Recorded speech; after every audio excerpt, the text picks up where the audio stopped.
It's another crazy day in the world of Magic the Gathering. A new mystery product for Lord of the Rings has just shown up, and here's the thing. It wasn't made by Wizards of the Coast, so who made it, and what's it all about? And on top of that, there is a bunch of anger and confusion swirling around Wilds of Eldraine right now. Magic. I am a wizard! History. I'm an old wizard! The magic historian. My bones hurt. Greetings, owners of fine luxury cardboard rectangles, my friends. I hope the day finds you well because we have gathered for another installment of Mega Magic News. We have the Lord of the Rings mystery that has people all agog. What is it? What's going on with it? We have the Wilds of Eldraine situation, which is angering some people, but mostly just leading to a whole bunch of head scratching going, wait, what was Wizards of the Coast even thinking with this? Speaking of Wilds of Eldraine, I have a pre-release kit. We're going to be opening this up on a live stream tonight over on my other YouTube channel. So I'll leave a link for you down in the comment section and at the end of the video if you want to come and hang out and check it out or watch it after the stream takes place. There's a bunch of fun stuff in this set. I've actually been enjoying it, but I'll admit, I'm also incredibly confused about what Wizards is doing with Wilds of Eldraine, but let's do one mystery at a time because it's a grand day of mysteries. Yo, I'll be Scooby, you be wait, no, you know what? I'll be Shaggy. That makes more sense. You be Scooby-Doo. Let's go have some snacks. We'll hop in the van, get our brain in the right mind state. Let's start out with the Lord of the Rings mystery. Take a look at this picture, my friends. Whoa, what is this? Lord of the Rings tins? When do we get magic tins, bro? What is this? Pokemon? Yu-Gi-Oh! Has a bunch of tins too, don't they? But I feel like Magic really doesn't do much in the way of tins, which is a massive tragedy as far as I'm concerned, because I absolutely adore tins. There's just something about metal. It's old world and, you know, paper, plastic, all that. It's so just weak and flimsy. Sure, actually, you can make some pretty strong plastic, but it's not like metal. Anyhow, these tins, we got 3 different variations with interesting artwork on them.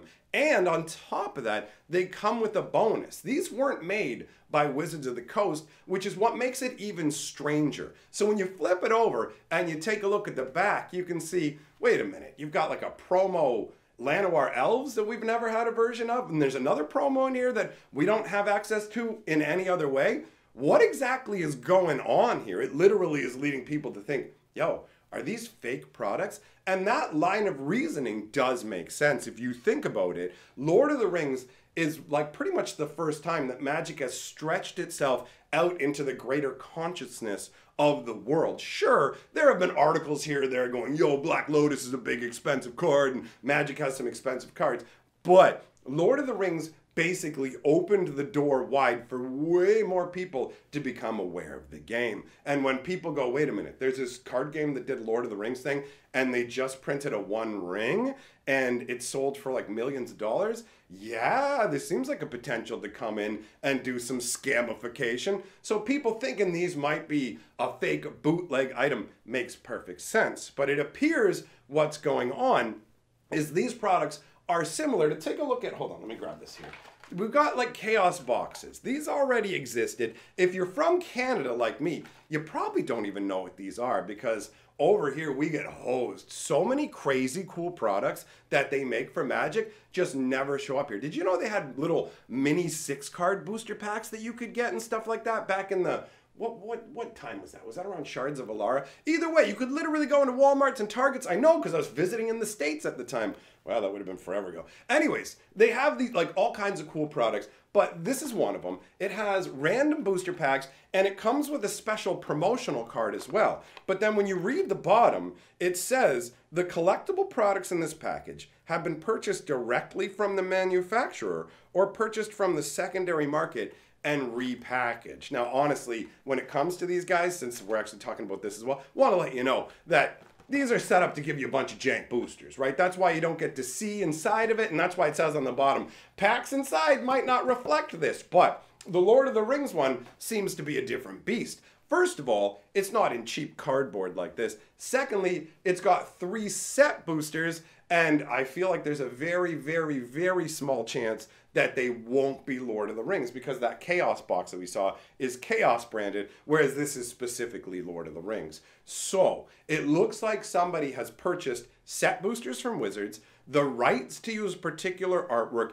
and paid Wizards to make special promos. Now, this isn't completely unheard of. We've got the Chaos box. In fact, these may be made by the same people who make the Chaos boxes. And on top of that, if you didn't hear, the Judge Academy actually buys its promos directly from Wizards of the Coast. And on that note, if you didn't hear as well, the Judge Academy is in a complete uproar right now because the promos they're offering are all basic lands, and you can't even get the island unless you're basically a conference organizer. So you can only get 4 of the 5 basic land types when they used to give out amazing promos. I have a whole video talking about that. So if you want to hear it more in detail and see the lands they're giving away, then you can go and check that out. But basically, this is not a bootleg product. It is a legitimate product. You can pick it up in places like Walmart and Target, and these ones were first surfaced, if I'm not mistaken, somewhere around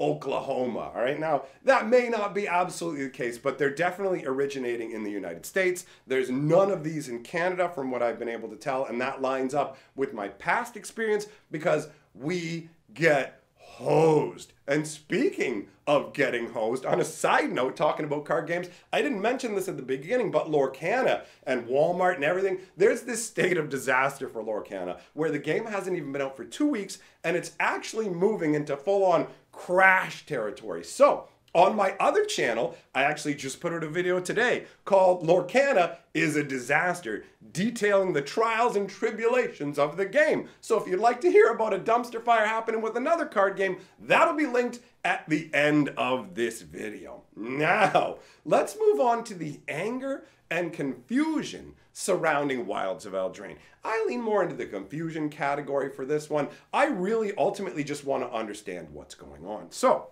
the confusion centers around a particular card. I have been contacted by multiple people going, bro, can you explain the Neva situation?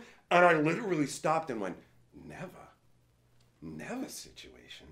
What is, I've never heard of that. Is this a joke? Are you, like, is this like Ligma? Am I going to go Neva and then you just follow it up with something? Is this a knock-knock joke? Like, are you setting me up for something? And so like, no, bro, go check out Glass Casket. I'm like, Glass Casket from Throne of Eldraine. It's like, no. It got reprinted in Wilds of Eldraine. I'm like, okay. So I went and took a look at it. Let me put it up on the screen so you can share my confusion because, yeah, I was baffled. This is a story spotlight, cards, friends. All right, 1 white and 1 for an artifact that says when it enters battlefield, exile target creature an opponent controls with mana value 3 or less until the casket leaves the battlefield. Look at the artwork. You can see a lady in a glass casket. Actually, a really good execution of the concept, right? A very Sleeping Beauty style. You've got a beautiful lady encased this way. I like the fact that unlike the first casket, they decided to rotate this one so she's upright instead of like side to side. That is a fun little twist. And you can see the actual wicked slumber, this magic that has put a bunch of Eldraine's denizens to sleep, is swirling around her. And actually, the wicked slumber features very, very heavily in the story for Wilds of Eldraine. So you have a situation where this is a story spotlight card. If you don't know what a story spotlight card is, it's basically what it sounds like. It is a card designed to highlight what's going on in the story. And we only get 15 of these cards roughly per set at most. So you look at this one and go, well, why are people confused? Well, you get to the flavor text, and that's where it gets really baffling because it says, while Neva's mind wandered the realm of dreams, her body lay protected as mages worked frantically to find a cure for the wicked slumber. And you're like, okay, well, the wicked slumber is definitely a thing in the story, but wait. This is a story spotlight? So this individual Neva, they're racing for a cure for her, but I never even heard of her. For real. I was like, does she even have a character card in the set? So I said, okay, let's look it up. She sure does. Let's take a look at that so we can get even more confused. Neva stalked by nightmares. So she's a 4-mana 2/2 with Menace. When she enters the battlefield, return target creature enchantment card from your graveyard to your hand. Whenever an enchantment you control is put into a graveyard from the battlefield, put a +1/+1 counter on Neva, then scry 1. Now, how I interpret the flavor of this card is Neva's actually in the slumber, but she's a hero. She's going out looking for solutions, right? Basically, they're trying to bring her back, but she's wandering through the realm of dreams, and the whole bring back a creature or enchantment card to me says she found somebody in the dream realm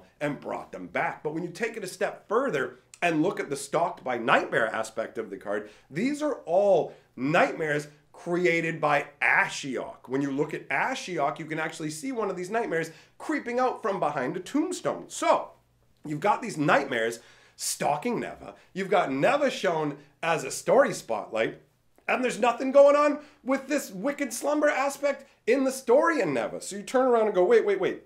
This is a story spotlight. And it actually even goes a little further because I got more confused. So I started looking at other story spotlight cards going, maybe this will make sense. Maybe it will add up. But instead, it just made me more confused because look at Moment of Valor. Moment of Valor is 1 white and 2 for an instant that says choose one, untap target creature. It gets +1/+0 and indestructible till end of turn.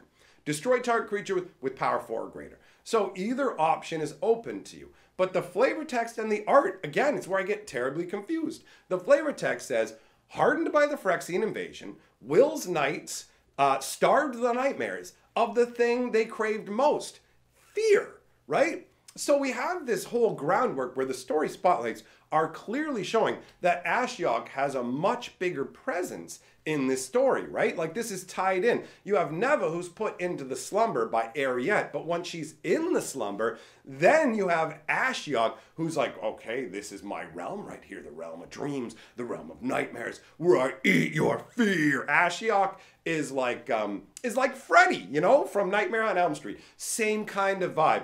I rule you in the dream world. So it makes perfect sense that Ashiok would want to team up with Ariette and use that dream-inducing magic, get it spread all across the entirety of Eldraine. But in the story, we don't get Neva.